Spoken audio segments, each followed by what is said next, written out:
Olá, estamos aqui no canal 10, no programa Por Dentro da Lei. Comigo, doutora Luciane Mourão. Tava morrendo de saudade, gente. Vamos lá. Hoje eu vou falar sobre reforma trabalhista, vou falar sobre hora extra, dentre outros assuntos, até mesmo equiparação salarial. Portanto, não percam. Vem comigo!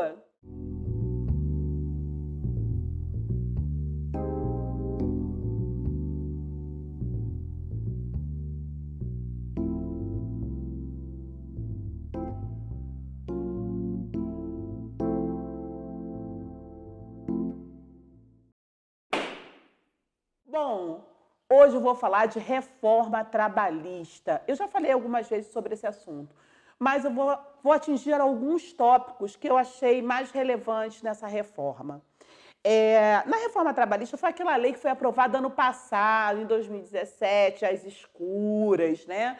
Que alterou vários artigos da CLT e acrescentou outros artigos à nossa legislação trabalhista, que veio até mesmo, não veio só beneficiar, veio prejudicar, em alguns pontos, o próprio trabalhador.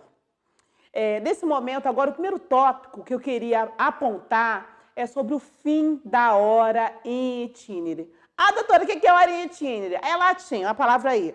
Hora na estrada, gente. Antes da reforma trabalhista, a empresa que se localizasse em um lugar de difícil acesso ou um lugar não se servido de transporte público regular, a legislação ela assegurava ao empregado o pagamento das horas in itinere, ou seja, essa hora, esse intervalo, isso é o tempo gasto para realizar o percurso de ida e de volta do serviço, mesmo que a condução fosse fornecida, pelo empregador. Com o advento da reforma trabalhista, o tempo despendido pelo empregado desde a sua residência até a efetiva ocupação do posto de trabalho e para o retorno, obviamente, caminhando ou por qualquer outro meio de transporte, inclusive aquele transporte fornecido por muitas empresas fazem isso pelas empresas, ele não será mais computado na jornada de trabalho, por não ser mais considerado tempo à disposição do empregador. Isso está no artigo 58 da CLT. Bom, gente, esse tempo não é mais... antigamente, esse tempo que você... Tem gente que trabalhava muito longe de casa e levava 2 horas para chegar no seu ambiente de trabalho. E aí, quando saía da empresa, não, eu vou lá, vou reclamar, porque é um período que eu tenho direito, porque eu estava à disposição da empresa, e a CLT garantia isso a esse empregado. Coisa que hoje não acontece mais com a reforma trabalhista. Esse horário era tido como hora extraordinária. Hoje acabou, hein, galera? Então, se você leva 10 horas para chegar no serviço, brincadeira, claro. Mas se você leva 2 horas, 3 horas para você chegar no seu serviço, e você sai do seu serviço, também leva mais um tempo para chegar na sua residência, esse tempo não é um tempo considerado como hora extraordinária e é um tempo porque você não está à disposição da empresa, ok? Então, um tópico importante que eu queria falar. Bom, agora vamos falar de horas extras e jornadas. Banco de horas, gente, banco de horas. O banco de horas, que anteriormente era autorizado somente por norma coletiva, aquela lá do sindicato, hoje poderá ser pactuado por acordo individual escrito. E a compensação deverá ser feita até em 6 meses. A lei também deixou clara a possibilidade de instituir o banco de horas por acordo tácito ou escrito, se a compensação ocorrer no período em até de 1 mês. Ah, doutora, o que é isso? Tácito ou escrito? Agora, o empregado e o empregador podem fazer um acordo escrito ou verbal para que possa compensar essas horas extraordinárias que ele teve. Tem gente que recebe pela hora extra.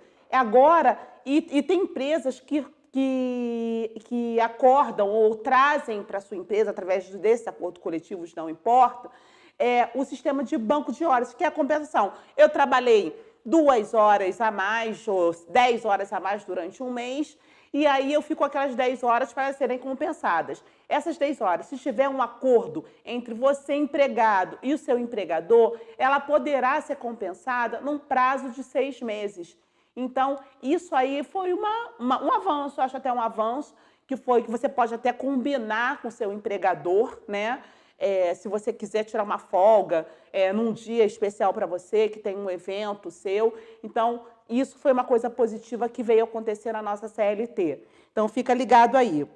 Agora, vamos falar um pouquinho de escala de 12 por 36. Com a vigência da nova legislação, a jornada de 12 horas por 36, ela poderá ser pactuada por acordo individual, ou seja, você e o seu empregador, desde que observados indenizados os períodos de intervalo, tá, gente? É muito importante entender isso. O que antigamente só era possível em casos específicos, previstos em lei, ou mediante acordo, ou convenção coletiva. Lembra a convenção que eu falei de novo? Convenção coletiva de trabalho.